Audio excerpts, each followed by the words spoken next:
Hi hello வணக்கம் and welcome to just my channel. நான் உங்கள் ஹர்ஷஸ்ரீ. என்னை உன்னுள் கண்டெடுத்தேன் கதையோட அடுத்த பகுதிகளை பற்றி பார்க்கலாம். ஆதர்ஷின் குழப்பத்திற்கான பல பதில்களை தரப்போகும் அன்றைய நாளும் அழகாய் விடிந்தது.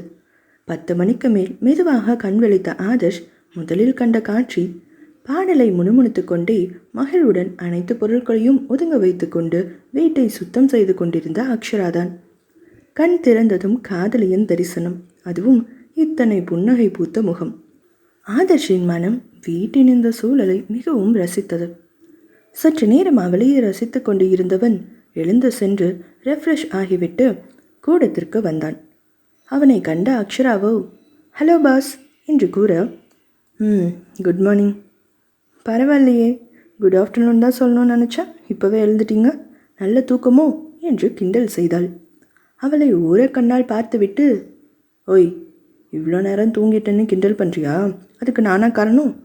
நேற்று நைட்டு பாலில் தூக்க மாத்திரை கலந்து கொடுத்தல நீ, அப்போ தெரியலையா இப்படி தூங்குவேன்னு என்று அவன் நேரடியாக கேட்க அக்ஷரா ஒரு நொடி விழி விரித்து அவனை பார்த்தாள். ஓ, அப்போ தெரியுமா என்று கேட்டதும், அப்போவே தெரியாது, பட் எனக்கு கொஞ்ச நேரத்துலேயே செம்ம தூக்கம் வந்ததில்ல, அப்போ தெரிஞ்சது மேடம் நமக்கு செய்வனை வச்சுட்டாங்கன்னு. இதை கேட்ட அக்ஷரா நாக்கை கடித்து கொண்டு, பின்ன தூங்க சொன்னால் கேட்க மாட்டேங்கிறீங்க, தலைவலியோடு முழிச்சிருந்து நீங்கள் என்ன தான் சாதிக்க போகிறீங்க, அதுதான் அப்படி பண்ணேன். அன்னைக்கே சொல்லியிருக்கேன்ல உங்கள் மைண்டு என்கிட்ட கம்ப்ளைண்ட் பண்ணுதுன்னு, அதை நீங்கள் டார்ச்சர் பண்ணுறீங்கன்னு அது சொல்லிச்சுன்னா அதுக்கு ஹெல்ப் பண்ண தான் இந்த மாதிரி அதிரடி நடவடிக்கைலாம் அப்பப்போ எடுக்க வேண்டியதாக இருக்கும் என்று அவள் சளைக்காமல் பதில் கூற அவனும் சிரித்துவிட்டு, சரி என்ன காலங்காத்திலே போட்டு எல்லாத்தையும் உருட்டிக்கிட்டு வீட்டை அலங்கோலப்படுத்திக்கிட்டு இருக்க என்று அவளை சீண்டினான். யாரு? நான் இந்த வீட்டை அலங்கோலப்படுத்துகிறேன். எல்லாம் உங்களால் தான். நேற்று எல்லாத்தையும் இழுத்து போட்டு இந்த அழகில் வச்சுருக்கீங்க, இதில் என்ன குறை சொல்கிறீங்களா? காலையிலேருந்து 2 மணி நேரமாக க்ளீன் பண்ணிகிட்டே இருக்கேன் தெரியுமா, இன்னும் முடியல. இனிமேல் கோபம் வந்ததுன்னு சொல்லி இப்படி திங்ஸை போட்டு உடச்சி களைச்சி வைங்க. என்னடி பண்ணுவேன்? மறுபடியும் தூக்கு மாத்திரை கொடுப்பியா? அடடா, எனக்கு வேறு வேலை இல்லை பாரு. அது நேற்று ஒரு நாள் தான், இனிமேல் இப்படி நடந்தது எல்லாத்தையும் அப்போவே உங்களையே க்ளீன் பண்ண சொல்லுவேன். அண்ட் நீங்கள் க்ளீன் பண்ணி முடிக்கிற வரைக்கும் உங்களுக்கு சாப்பிட்றதுக்கு ஒன்றுமே கிடையாது. உங்களுக்கு டெய்லியும் தூக்க மாத்திரை கொடுத்து தூங்க வச்சுட்டு நீங்கள் ஜாலியாக தூங்குவீங்க, நான் உட்காந்து எல்லாத்தையும் க்ளீன் பண்ணிகிட்ருக்கணுமா? பிச்சு என்று மிரட்டினாள். இதை கேட்டு வாய் விட்டு சிரித்தவன், பரவாயில்ல பார்த்துக்கலாம், ஆனால் இதுக்கு மேலே தூக்க மாத்திரை எல்லாம் தேவைப்படாது. எப்போவுமே என் மைண்டை ரிலாக்ஸாக வச்சுக்க நீ தான் கூடவே இருக்கியே. சரி, எனக்கு பசிக்குது, என்ன செஞ்ச என்று கேட்டதும், ஐயோ நீங்கள் எந்திரிக்க மாட்டீங்கன்னு நினச்சி நான் எதுவுமே செய்யலையே என்று அவள் சீரியஸாக பதில் கூறினாள். ஆதர்ஷோ கூலாக, அதெல்லாம் என் பொண்டாட்டி என்னை பட்டினி போட மாட்டா, ஸோ நீ ஏதாவது செஞ்சிருப்ப, எனக்கு உன்னை பற்றி நல்லாவே தெரியும், சாப்பாடு எடுத்து வை, நான் வரேன் என்று கூறிவிட்டு அவன் உள்ளே செல்ல, ஃப்ராடு என்று அக்ஷா முணுமுணுப்பதை கேட்டுக்கொண்டு புன்னகையுடனே நகர்ந்தான். அவளும் உணவு எடுத்து வைக்க சிறிது நேரத்தில் வந்தவன் உணவு உண்ண அமர்ந்தான். கைகளை தட்டிற்கு அருகே கொண்டு சென்றவன் ஒரு நொடி நிறுத்தி அக்ஷாவை மீண்டும் சந்தேகத்துடன் பார்க்க அவள் என்னவென்று விசாரித்தாள். நீ சாப்பிட்டியா? இல்லை, பசிக்கல, தனியாக சாப்பிடவும் பிடிக்கல, ஸோ உங்களுக்காக வெயிட் பண்ணிட்டு இருந்தேன். சே, மிஸ் ஆகிடுச்சே. என்னது?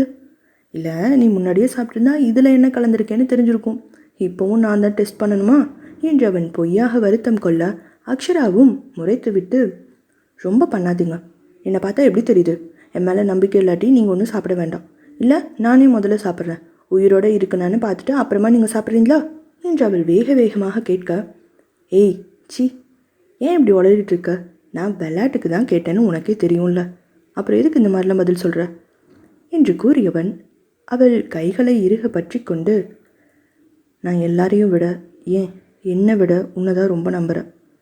நீ கொடுத்தா தூக்க மாத்திரை என்ன விஷமாகவே இருந்தால் கூட நான் சாப்பிடுவேன். நீ எனக்காக தான் எதுனாலும் செய்வேன்னு எனக்கு அப்படி ஒரு நம்பிக்கை. ஸோ இனிமேல் இப்படி பேசாத என்று அவன் கொஞ்சம் சீரியஸாக ஆனால் வருத்தத்துடனேயே பதில் கூறி முடித்தான். அக்ஷராவுக்கு அவனின் இந்த அன்பில் நம்பிக்கையில் இருந்து தீவிரம் கண்டு சில நொடிகள் பேச்சின்றி இருந்தாள்.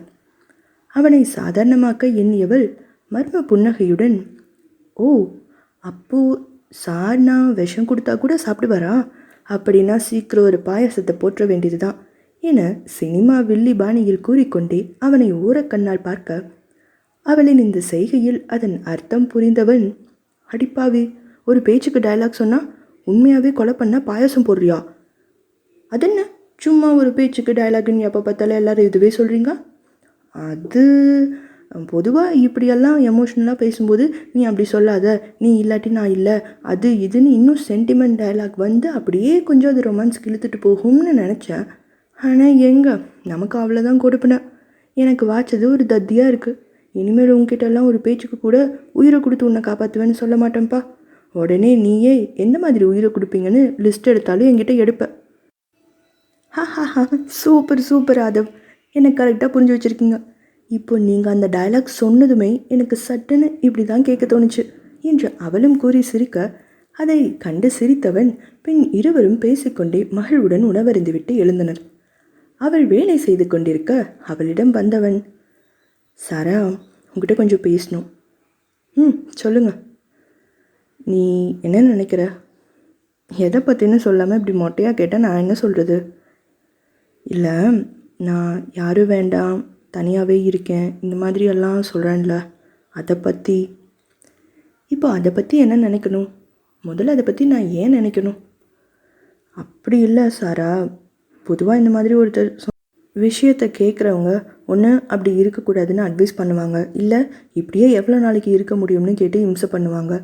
நாங்கள் அப்படி இல்லை, எங்களை கூடவா அப்படி நீ நினைக்கிறேன்னு எமோஷ்னலாக பிளாக்மெயில் பண்ணி, அதுவும் இல்லாட்டி எங்களுக்காக கூட உன் பிடிவாதத்தை விட மாட்டியான்னு ஒரு கட்டாயத்தில் கொண்டு வந்து நிறுத்துவாங்க.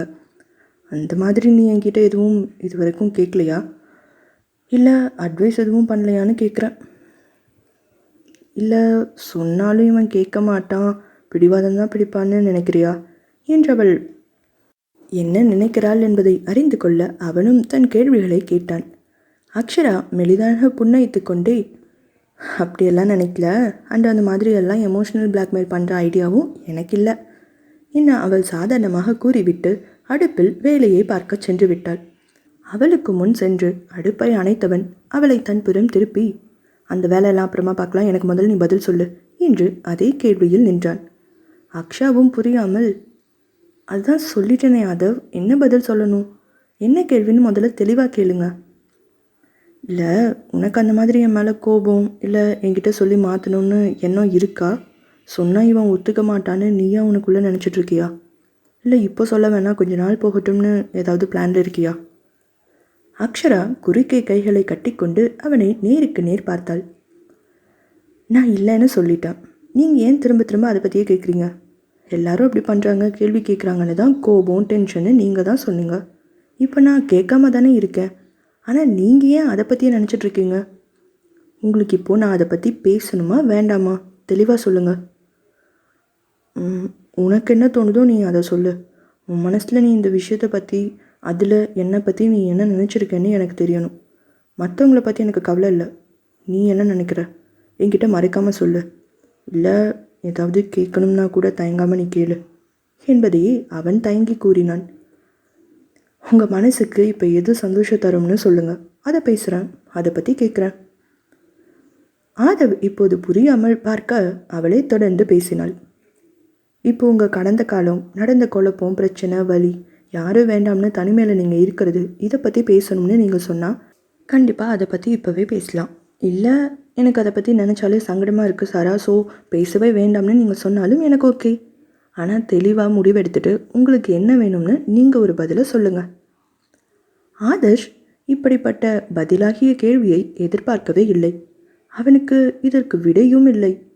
கடந்த கால வாழ்வை மறக்க வேண்டுமா நினைக்க வேண்டுமா என்ற குழப்பத்திலே இருக்க என்ன பதில் சொல்வது என அறியாமல் அமைதியாக சென்று அமர்ந்து கொண்டான். அவன் அருகில் வந்து அமர்ந்தவளை பார்த்து, நீ சொல்லு, உனக்கு என்ன தோணுது? உங்கள் மனசு நிம்மதியாக்குற விஷயத்தை மட்டும் தரணும்னு தோணுது. ஆனால் உங்களுக்கு எது நிம்மதி எது சந்தோஷம் தரும்னு நீங்கள் தானே அதை முடிவு பண்ணணும்.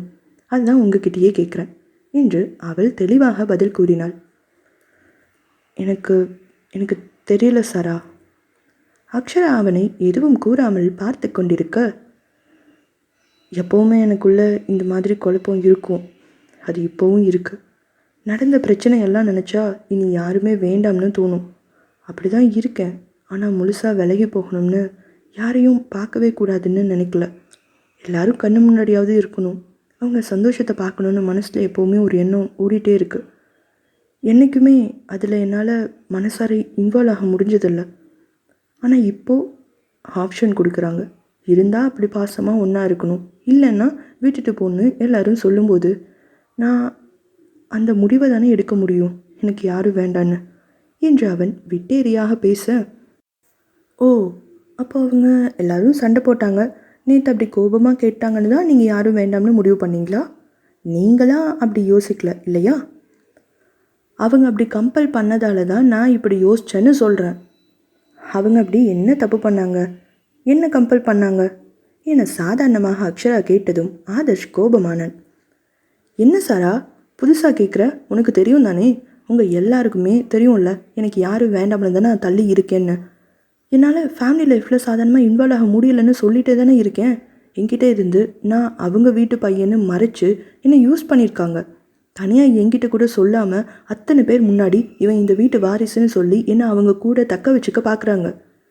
இது வாசு, விக்ரம், பிரியா, சஞ்சு, ஏன் ரஞ்சித், சிந்து எல்லாருக்குமே தெரிஞ்சிருக்கு. ஒருத்தருக்கு கூடவா என் உணர்ச்சிக்கு 1% கூடவா மதிப்பு கொடுக்கணும்னு தோணலை? என்னை எப்படி கார்னர் பண்ணி கூட வைக்கணும்னு பிளான் பண்ணுறாங்க பாரு. கேட்டால் அதுக்கு பேர் சர்ப்ரைஸ். இவ்வளோ தெரிஞ்சும் அவங்க என்ன தப்பு பண்ணாங்க, என்ன எந்த மாதிரி விஷயத்தில் கம்பல் பண்ணாங்கன்னு நீ சாதாரணமாக கேட்குற. இது நான் உங்ககிட்ட சுத்தமாக எதிர்பார்க்கல சாரா என்று அவன் சற்று காட்டமாகவே கூறிவிட்டு எழுந்து விட, அதை ஒரு நிமிஷம், இப்போ என்ன பேசிகிட்டு இருக்கோம், நீங்கள் பாட்டு கத்திட்டு எழுந்து போகிறீங்க. இல்லை சாரா, நீ இப்படி கேட்பேன்னு நான் சுத்தமாக நினைக்கல. இது இப்படியே போச்சுன்னா உன் கூட சண்டையில் தான் அது போய் முடியும். எனக்கு அது பிடிக்காதுன்னு அதை எதிர்பார்க்கவும் இல்லை. ஸோ ப்ளீஸ் இந்த டாபிக் இப்படியே விட்டு என்று கடகடவென கூறிவிட்டு மீண்டும் அவன் நகர, எனக்கும் இப்படி பேசிகிட்டு இருக்கும்போது பாதியில் எழுந்து போனால் பிடிக்காதாதவ் என அழுத்தமாக குரலை உயர்த்தாமல் அவள் பதில் கூறினாள். இதை கேட்டு திரும்பி பார்த்தவன், நான் இந்த விஷயம் ஆரம்பிக்காம தானே இருந்தேன். நீங்கள் தானே நீ என்ன நினைக்கிறேன்னு எனக்கு தெரியணும் சாரா, சொல்லுன்னு ஆரம்பிச்சிங்க. இப்படி நீங்கள் பாதியில் கத்திட்டு எழுந்து போகிறதுக்காக கேட்டீங்க. மற்றவங்க உங்கள் உணர்ச்சிக்கு மதிப்பு கொடுக்கலன்னு நீங்கள் சொல்கிறீங்க. முதல்ல ஏன் உணர்ச்சிக்கு நீங்கள் மதிப்பு கொடுக்குறீங்களா? நீங்களாக கேட்டுட்டு ஆரம்பித்த விஷயத்தை இப்படி அரைகுறையாக விட்டுட்டு போகிறது, அதுவும் என்கிட்ட கத்திட்டு விட்டுட்டு போகிற அளவுக்கு இங்கே எதுவும் நம்ம பெருசாக சண்டை போடல, நடக்கவும் இல்லை. அதுவும் இதை ஆரம்பித்தா சண்டை தான் வரும்னு நீங்கள் எப்படி முன்னாடியே முடிவு பண்ணீங்க? பேசிட்டு தானே இருக்கோம், அதுக்குள்ளே என்ன அவசரம்? இல்லை இனி லைஃப் முழுக்க இப்படி நான் கேள்வி கேட்டாலே சண்டை வரும்னு நீங்களாக முடிவு பண்ணிட்டு எதை பற்றியும் என்கிட்ட பேசாமல் இப்படியே போயிடுவீங்களா? எதனால் அப்படி நான் கேட்டேன்னு சொல்கிறதுக்கு எனக்கு ஒரு வாய்ப்பு கூட கொடுக்காம என்னோடய முடிவை நீங்கள் எடுக்கிறதுக்கு எதுக்கு தேவையில்லாமல் என்கிட்ட என்ன நினைக்கிறேன்னு கேட்டீங்க? ஏன்னா அவள் நேருக்கு நேர் பார்த்து வினவ, அவனுக்கு தான் செய்தது தவறு என புரிந்தாலும் எதுவும் கூறாமல் மீண்டும் அமைதியாக வந்து அவள் அருகில் அமர்ந்து கொண்டான். சரி சொல்லு. அவள் எதுவும் கூறாமல் இருக்க அவளின் இந்த நியாயமான கோபம் அவனுக்கு புரிந்ததால் அவனே இறங்கி வந்தான். சரணா, பண்ணது தப்பு தான், பாதியில் அப்படி எழுந்து போயிருக்கக்கூடாது. ஆனால் என்னால் முடியல, உன் கூட என்னால் சண்டை போட்டுட்டு நீயும் அவங்கள மாதிரி ஏதாவது சொன்னால் நான் எப்படி ரியாக்ட் பண்ணுவேன்னு எனக்கு தெரியல சாரா. அதுதான் முன்னாடியே அது வேண்டாம்னு எழுந்து போக பார்த்தேன், மற்றபடி வேறு எதுவும் இல்லை என்று அவன் தன்னிலை விளக்கம் தந்தான். அடுத்தவங்க முடிவு இப்படி தான் இருக்கும்னு யோசிக்க முடிஞ்ச நீங்கள் இந்த பேச்சை ஆரம்பிக்கிறதுக்கு முன்னாடி இது எப்படி போகும்னு யோசிச்சிருக்கணும்ல. அப்போவே விட்டுருக்க வேண்டியது தானே என்று அவள் கேள்வி கேட்டதும் அவன் தலை குனிந்தான். அவனை மேலும் வாட்டாமல் அவள் சாதாரணமாக பேசினாள். சரி, இப்போ உங்கள் பிரச்சனை என்ன? இதை பற்றி பேசி நான் என்ன நினைக்கிறேன்னு உங்களுக்கு தெரியணும். ஆனால் நமக்குள்ளே சண்டை வரக்கூடாது, அதுதானே? ஃபைன், இப்போது இன்றைக்கி நம்ம இதை பற்றி பேசுவோம். உங்களுக்கு என்ன தோணுது? நீங்கள் பார்த்த எல்லா விஷயத்தில் இருந்த குழப்பம் என்ன, பிரச்சனை என்ன, எல்லாமே சொல்லுங்கள். அதை நான் எப்படி என்னோடய கண்ணோட்டத்தில் பார்க்குறேன், இல்லை மற்றவங்க அதை எப்படி பார்த்துருப்பாங்கன்னு நான் நினைக்கிறேன்னு எல்லாத்தையுமே நானும் சொல்கிறேன். நாம் பேசி ஆர்கியூ பண்ணி ஒரு முடிவுக்கு வரலாம்.